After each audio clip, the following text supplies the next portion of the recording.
तर मित्रांनो, या ठिकाणी तुम्ही पाहू शकता एकदम सुंदर वातावरण तयार झालेलं आहे आणि आम्ही आज बैलगाडीमध्ये कडबा आणण्यासाठी चाललेलो आहोत.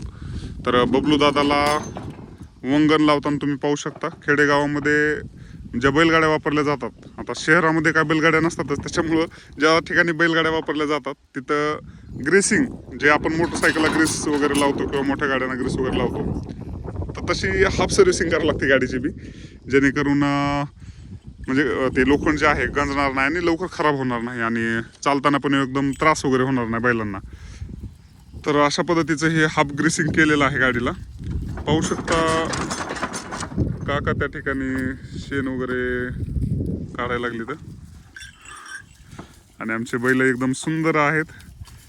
2दा 4दा 10-10 5-5 हजार खर्चून वाचवलेली आमची बैलजोडे. एकाची शिफ्टी गेली आणि एकाला साप चावला, असा इतिहास आहे ह्या बैलाचा. बैल काय साधे नाहीत, पण कामाला हेच पडतात आमच्या.